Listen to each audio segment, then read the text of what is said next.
Узбекская кухня, несомненно, родственна азербайджанской. Очень многие блюда называются одинаково. Но в узбекской кухне есть свои особенности. Например, в Узбекистане практически не режут очень молодых барашков. Режут барашка, который нагулял вес. Так, чтобы он весил 35 килограмм, 40 килограмм. Это еще небольшой считается. В Узбекистане баранов выращивают до 80 килограмм. Это не живой вес, а вес самого мяса. Я специально искал на рынке барашка, чтобы был похож на узбекского. Но вот у этого, наверное, вес был по 30 килограмм. Тоже неплохо, достаточно.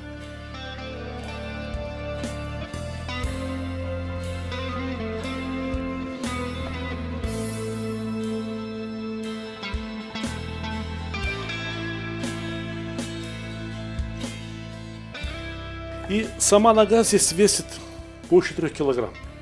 Это очень много.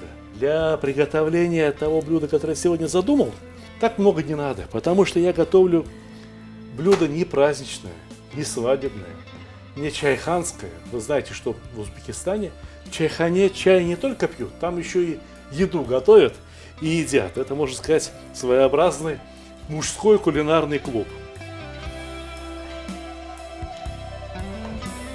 Я возьму немного, потому что это блюдо домашнее. Такое блюдо обычно женщины готовят для своей семьи. Либо мужчины на другой день, после того, как они где-то хорошо погуляли. Вы поймете почему. Лишние жилки я обрежу. А само мясо нарежу довольно некрупными кусочками. Так вкуснее получится.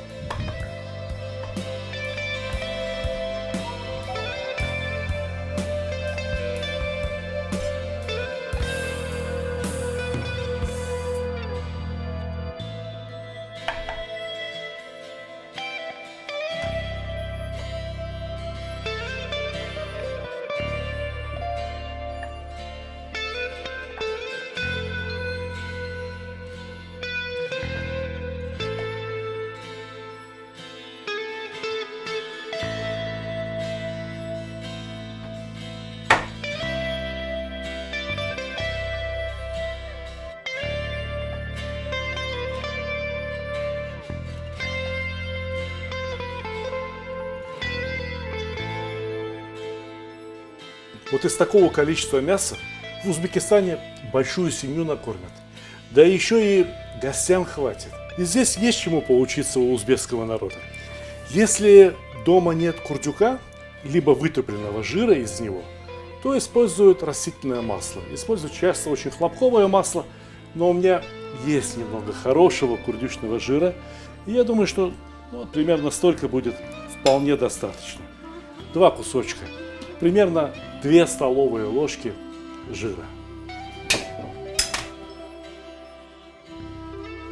Когда готовят азербайджанскую еду, то все жарят очень нежно, очень осторожно, очень не спеша. Это связано с тем, что продукты, начиная от мяса, в Азербайджане очень качественные, очень нежные. В Узбекистане они тоже хорошие. Но мясо, ввиду того, что используют преимущественно зрелых баранов, как правило, бывает довольно жестким. Его и жарят, и тушат, и варят очень долго. Если также поступить с азербайджанской бараниной, от нее ничего не останется в казане. Поэтому задумаете готовить такое блюдо, то подождите, когда попадется либо довольно старый барашек, либо возьмите говядину. И в Узбекистане тоже очень часто аналогичные блюда готовят с говядиной. Вообще готовят из того, что есть.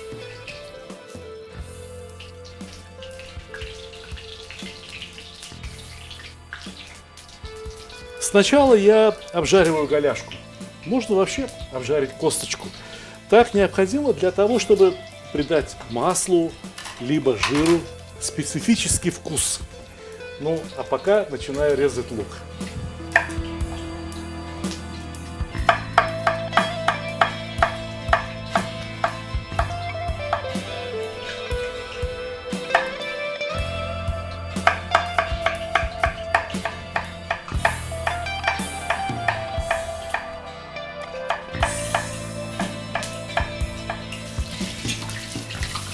Казан у меня нагрет очень хорошо, очень мощный казан.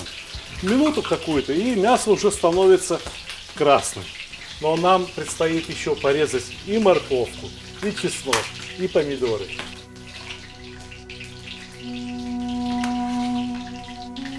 Часть чеснока я пущу в зажарку вместе с луком. Этот прием часто применяется в узбекской кухне.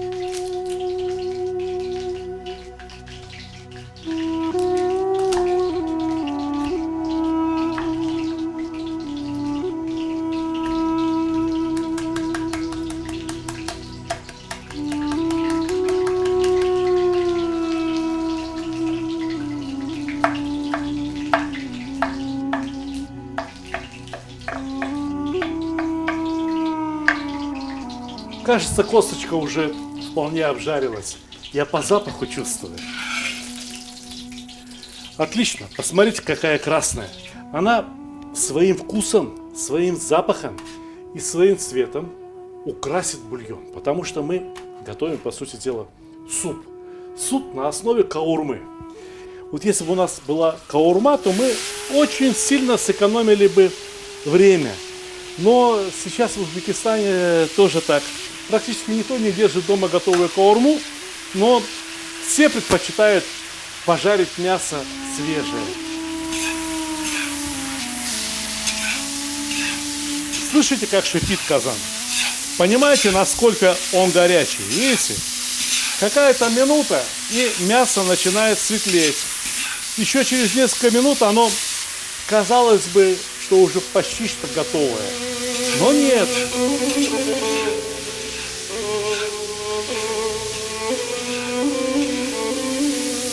В Узбекистане с этого все только начинается.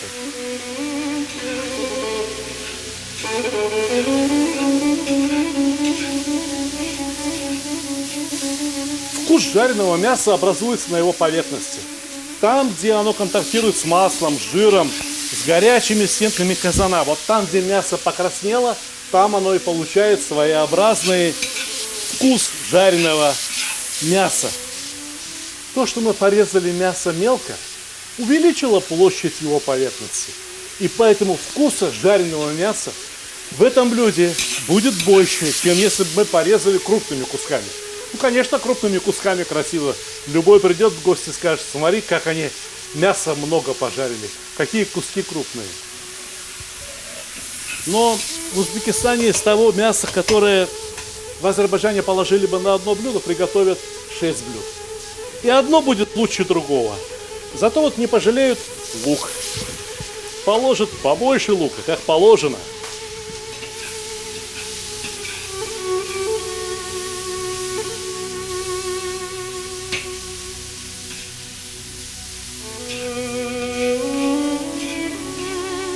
Видите, и лук краснеет очень быстро, потому что температура под казаном очень сильная. Если будете готовить на газовой плите, не ставьте такой большой казан, как у меня. Возьмите небольшой казан. Тем более вы же еще не знаете, вам это понравится или не понравится. Первый раз приготовьте в маленьком казане, но пусть огонь под ним будет большой. А если есть возможность выйти во двор, где-то вы там на даче, либо в селе, в районе, прекрасно. Ставьте казан на улице. Ставьте его на живой огонь. Разведите огонь такой, чтобы соседи сказали: что это они там такое вкусное готовят, а?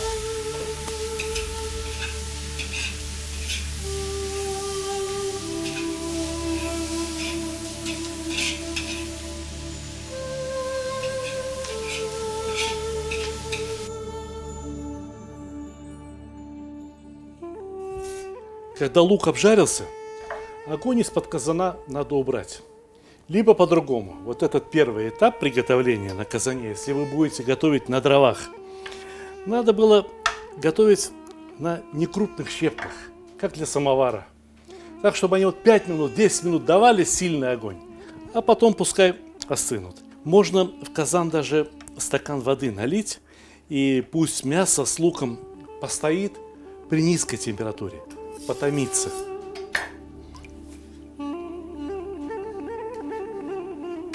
А нам еще морковку порезать надо. Вот меня что удивляет. В Азербайджане морковка хорошая растет. Отличная морковка, очень вкусная. Но я не могу вспомнить ни одного азербайджанского блюда, куда бы клали морковь. Вы почему морковь не любите? Морковь очень полезная. Во-первых, говорят, что от моркови мальчики сильнее вырастают. Нет, слушайте, мальчики разные бывают. Один ростом высокий, один не очень высокий. Эти, которые невысокие, они иногда и красивые получаются, и поют-то хорошо. Но девушкам-то все равно нравятся парни высокие, статные. Давайте своим детям морковь. Готовьте с морковью. Я понимаю, нет таких азербайджанских блюд. Зато есть узбекские.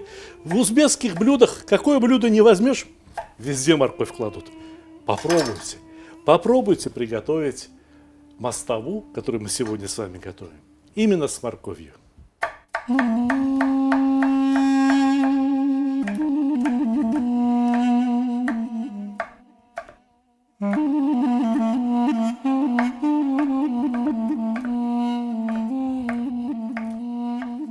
Наверное, многие хотели бы задать мне вопрос. Сталик, азербайджанское телевидение, зачем ты учишь нас готовить узбекские блюда? А зачем вас учить готовить азербайджанские блюда? Вы же и так знаете. Давайте так поступим. Азербайджанским блюдам я буду учить всех остальных по всему миру. В России, в Узбекистане, в Германии, Бог даст, в Америке, в Китае. А в Азербайджане, для азербайджанских телезрителей я буду, наоборот, готовить не азербайджанские блюда, но которые обязательно должны понравиться и азербайджанскому народу. Знаете, у меня такое впечатление, что если хотя бы несколько узбекских блюд укоренятся в Азербайджане, народ их начнет готовить, то это уже будет большим делом. Большим делом для обогащения азербайджанской кухни. Потому что наша азербайджанская кухня по всему миру расходится очень широко. Ну вот в России, да, в общем, по всему СНГ, если и говорить те самые памятные слова «широко шагает Азербайджан», то сегодня это азербайджанская кухня. Азербайджанские рестораны стали популярны в Москве, в других городах России, в других республиках тоже. Может быть, скоро мы увидим азербайджанские рестораны по всему миру. И это будет хорошо. Но я знаю в Москве несколько ресторанов, где поварами работают и азербайджанцы, и узбеки. И каждый готовит свои блюда. В результате кухня в этих ресторанах получается очень богатая. И эти рестораны одни из самых популярных.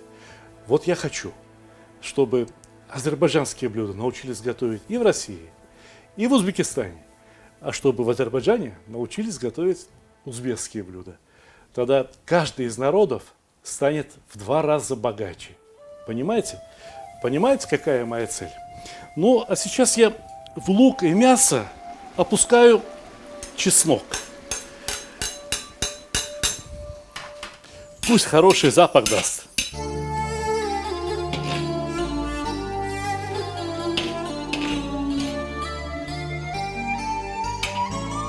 И морковь тоже опущу следом. Пусть жарится.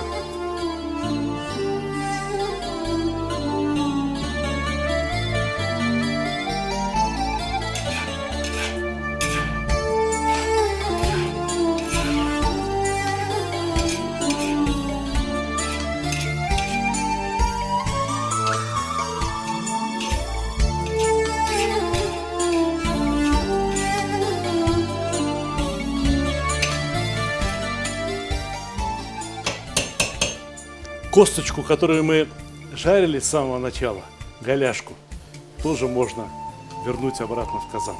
Пусть тушится вместе с остальными продуктами.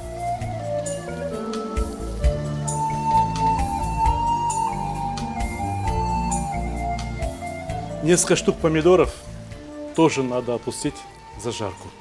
Пусть зажарится. Пока я буду нарезать помидоры, я кое-что вам расскажу. Мой дед, его звали Аскер, женился на моей бабушке, ее звали Седигея, и они переехали в СССР из Ирана, из Эрдобиля, из Тебриза. в общем, из тех краев. Их тогда направили в Туркменистан. В Туркменистане, надо сказать, вообще довольно крупная азербайджанская диаспора. Так вот, мой отец, все его братья и сестра родились в Туркменистане. Мой отец даже закончил туркменскую школу. Он прекрасно говорил и по-азербайджански, и по-туркменски, и по-русски. А потом еще и узбекский язык выучил настолько, что когда стал работать в Политехническом институте преподавателем математики, он мог читать лекции по высшей математике на узбекском языке. Моя мама по национальности была немка, а супруга моего Ами, моего дяди Мамеда, тетя Катя, была украинка. Поэтому получалось так, что когда мой отец с родным братом собирались, они не могли говорить по-азербайджански. Жены говорили: говорите по-русски, чтобы мы тоже понимали. В результате вышло так, что я сегодня знаю, к моему стыду, азербайджанский язык хуже, чем узбекский. Узбекскому-то языку я научился, а азербайджанскому языку где мог научиться? Когда приезжаю в Азербайджан, когда приезжаю в Баку, 2 недели там похожу, начинаю вспоминать, начинаю что-то говорить. Потому что когда я учился в институте в Москве, я общался с моими земляками-азербайджанцами, и в то время, в ту пору, азербайджанский язык освоил вполне прилично. Но я хочу еще немного вспомнить времена моего детства. Знаете, тогда были очень популярны азербайджанские артисты. Муслим Магомаев, Полат Бюльбюль-Аглы. Были какие-то вокально-инструментальные ансамбли, очень модные на весь Советский Союз. И благодаря этим людям я гордился, что я азербайджанец. У моего отца был студент Нариман Кулиев. К сожалению, недавно он ушел из жизни. Но этот Нариман так умел себя вести с другими людьми, что его все любили. Он всегда был душой любой компании, понимаете? И благодаря Нариману я тоже гордился тем, что я азербайджанец. Вообще, гордиться тем, что ты азербайджанец, француз, не знаю, англичанин, кто угодно по национальности, как-то немножко глупо. Ну а что ты сделал для того, чтобы стать именно французом? Ничего, ничего. Но вот жить так, чтобы тобою гордились твои земляки, я считаю, очень правильно. К сожалению, на сегодняшний день не очень много деятелей культуры из Азербайджана известны по всему миру. Вот так уж получилось.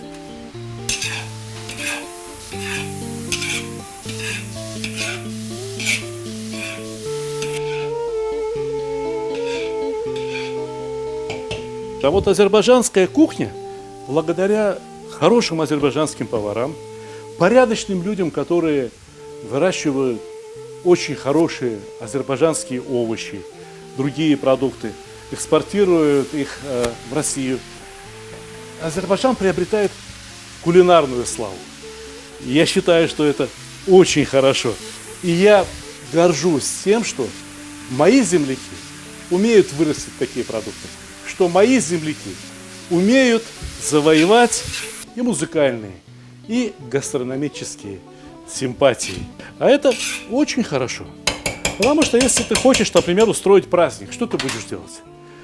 Когда хочешь устроить праздник, надо позвать хороших поваров и хороших музыкантов. Вот будет праздник. У нас, у азербайджанцев, есть и хорошие повара, и хорошие музыканты. Какой вывод? Нам надо работать в этом направлении. Мы способны стать в один ряд и с французской кухней, и с итальянской кухней, и с испанской кухней. С какой угодно кухней мы можем соревноваться. Но для того, чтобы еда получилась вкусной, ее надо правильно посолить. Я солю пока вот столько соли, не полная ложка соли. Хотя сюда будет наливаться еще очень много воды, и, скорее всего, досаливать придется. Я по профессии не повар. Я автор кулинарных книг. И это моя 11-я книга, самая новая из типографии. Давайте сначала рассмотрим обложку. Название «Земля, душа и еда татар» вполне отображают содержание книги. Обычно ведь на обложке полагается изображать, я не знаю, какую-то еду. А здесь ни одного блюда. Но зато здесь есть целых 2 QR-кода. Наводим камеру смартфона на QR-код, и открывается замечательный татарский танец. И не просто танец, а демонстрация самых главных, знаковых татарских блюд. Сметливым людям сразу должно быть понятно, что и все рецепты в этой книге тоже имеют QR-код. И в конце концов начинаем рассказ о татарском народе. Женщина, которой 83 года, из них 70 лет она готовит одно и то же, только катык. Знаете, что такое катык? Вот прочитайте книгу, узнаете. Здесь есть блюда, которые уже начали забываться в татарском народе. Благосостояние народа выросло, и поэтому люди перестали готовить некоторые, очень простые блюда. Но, тем не менее, они очень вкусные. И забывать их нельзя ни в коем случае, потому что это достояние татарского народа. А тем временем мы готовили чахчак. Чахчак – это настолько знаковое блюдо, что чахчак пришлось готовить дважды. Потому что в Татарстане все готовят чахчак по-разному. И рассказываем о чахчаке, который дома приготовить, например, невозможно. Но это то, что следует привезти из Татарстана. Потому что, прочитав эту книгу, вы рано или поздно захотите посетить Татарстан. И у вас возникнут вопросы, а что привезти из Татарстана? В книге об этом рассказано. Если уж что-то непонятно, у вас всегда есть QR-код. Конечно, рецепты, книга, вообще говоря, должна прежде всего вдохновлять людей. Вдохновлять на приготовление этих блюд. Для этого требуются вот такие фотографии. Каждую ниточку скатерти, каждую крошку сахара видно на наших фотографиях. Полюбуйтесь, какая фотография. Аппетитно? Захотелось? В книге более 70 рецептов. Очень много рассказов о специалитетах. Мы ездили по всему Татарстану со съемочной группой, с киносъемочной группой. Снимали что-то там, что-то снимали вот здесь. Ко мне приезжали вот сюда, вот прям сюда ко мне приезжала, там знаменитая татарская кулинар, которую зовут Резида Хусаинова. К нам приходили профессионалы, к нам приходили любители. Мы ездили по районам, бывали в селах, бывали в домах у сельских жителей Татарстана, которые готовили для нас вот эти замечательные блюда. В Татарстане очень многое готовят в печах. Точно так же, как вот в русской кухне. Абсолютно уверен, что эта книга понравится любому человеку, кому ее подарят. И эта книга станет украшением вашей домашней коллекции кулинарных книг. Она огромная по размерам, здесь 440 страниц. Бумагу мы выбрали самую лучшую, которую только возможно было вообще приобрести. Поторопитесь с заказами, дорогие друзья. Скоро новогодние праздники, да и дни рождения не кончаются. Да и вот подарок просто хорошему, дорогому человеку, такая книга, мне кажется, это хорошая идея. Успехов и приятного вам аппетита. Помимо соли я добавлю немного черного перца. Посмотрите сколько. Вот чайная ложка. Даже маленькие дети смогут есть этот суп. Не скажут, что это остро. Просто будет вкусно. Зира. Вот я знаю, что в Азербайджане, в современном Азербайджане, не все любят зиру. Но ведь азербайджанцы живут и в Иране. И иранские азербайджанцы используют зиры достаточно много. Значит, дело во вкусе, который изменился за несколько последних десятков лет. Я вам вот что скажу.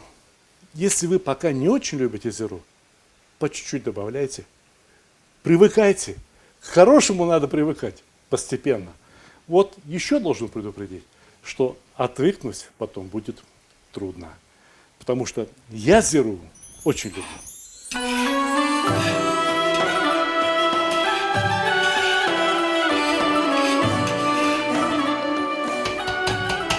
Вот хорошая зажарочка готова. Можно добавлять воду. Сразу скажу, что этой воды маловато будет. Здесь чуть меньше 2 литров. А сюда надо литра 3-4. Да, вы помните, сколько мяса было? Ну, грамм 700-800. А супа получится 5-6 литров. Это 10-12 порций, хороших порций, для мужиков порций. Понимаете? И при этом этот суп будет очень вкусным, я вас уверяю. Но для того, чтобы в этом супе было что поесть, надо еще картошечку добавить. Только помните, как у нас нарезаны все продукты? И мясо, и морковь, и лук, и помидоры. Мы все нарезали мелким кубиком. Так, чтобы в одну ложке все сразу попадалось. Вот и картошку мы тоже будем нарезать мелким кубиком.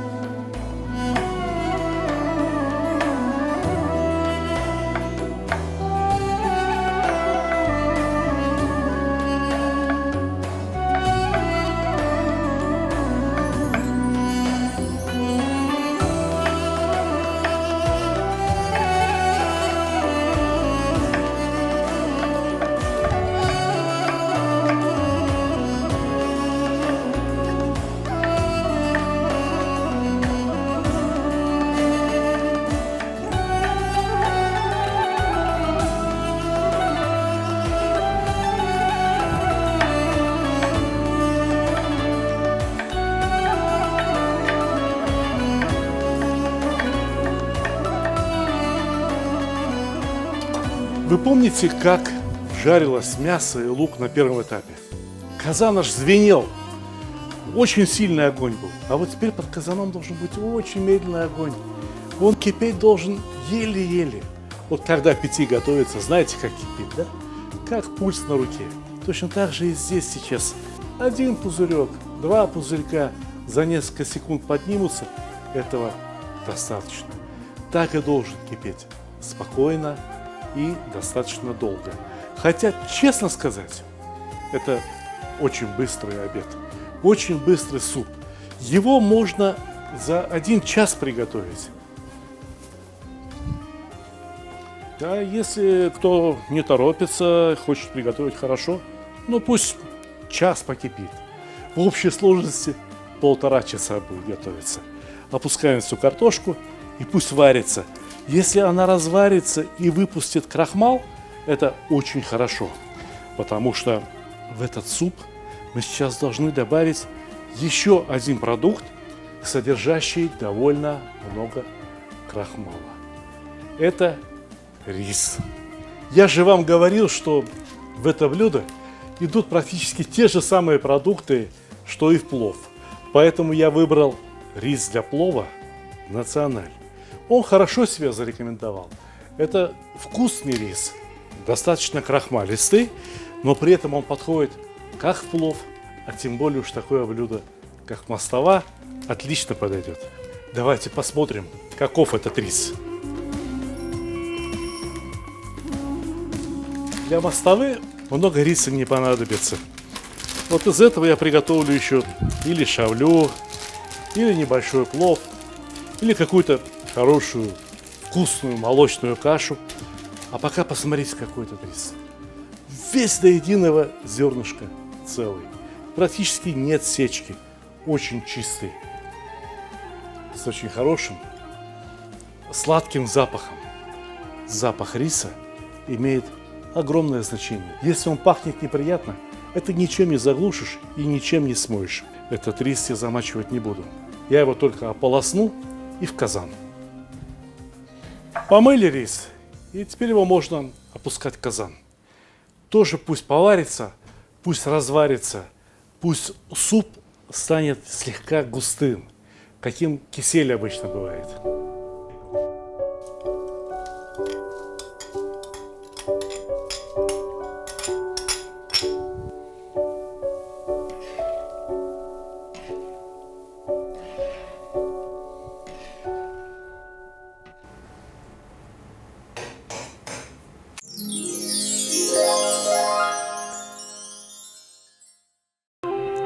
Вы знаете, как перевести название этого блюда?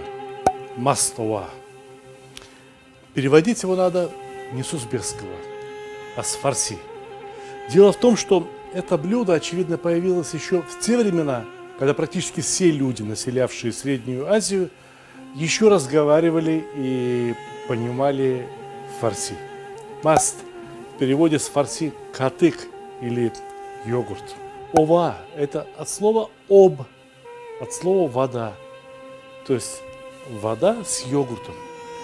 Есть еще и другое название у этого блюда, вполне тюркское, и оно называется аши-катыгы.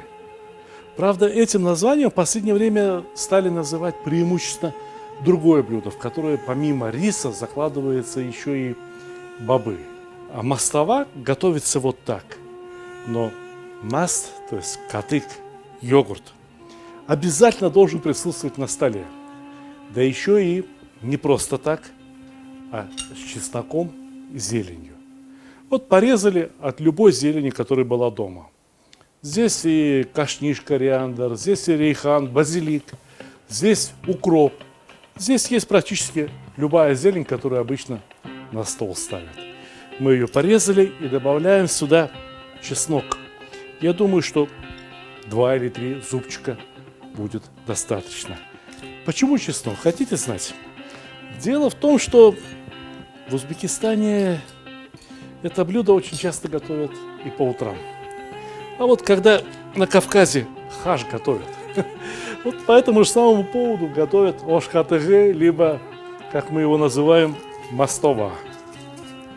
И, конечно, приправить такой суп чесночком будет очень хорошо.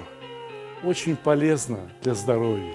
Сюда же необходимо добавить и немного соли, потому что получится 300-400 грамм еды. В ней же должна присутствовать соль. Ну, хотя бы вот столько. Будет достаточно. Кстати говоря, нам ведь еще и суп досолить надо. Мы солили только зажарку, а теперь надо попробовать, хватает ли соли. Если где-то собрался жир, его нужно согнать в сторонку, зачерпнуть именно в воду. Соль в жире, в масле не растворяется, поэтому надо пробовать только бульон. Одной ложечкой зачерпываем, в другой переливаем, и из этой другой пробуем. Так чище получается, гигиеничнее. Вкусно, но соли сильно не хватает. Я добавлю еще.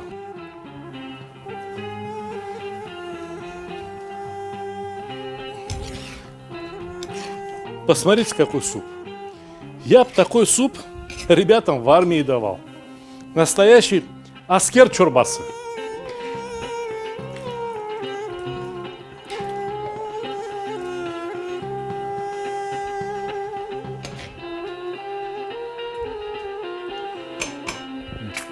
А пахнет пловом.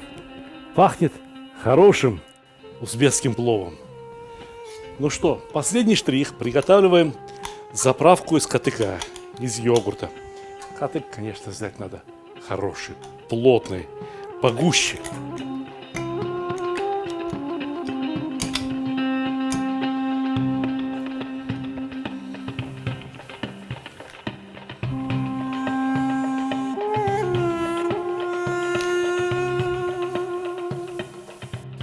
О, вот это дело! Кто поест такой катык, того будет преследовать сила, молодость и красота.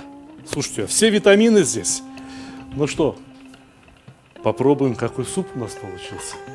Какая мастова у нас вышла.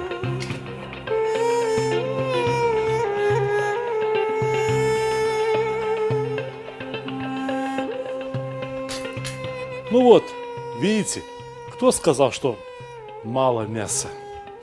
Но вот так мастову не едят. Это еще не мастова. Это просто рисовый суп. Вот сейчас будет мастова. 2 ложки.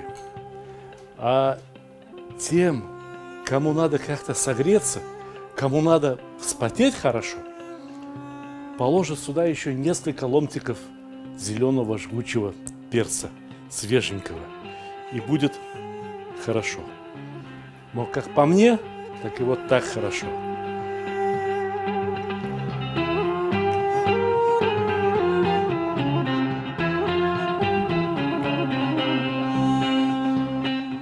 Посмотрите, разве это плохо? Это очень хорошо.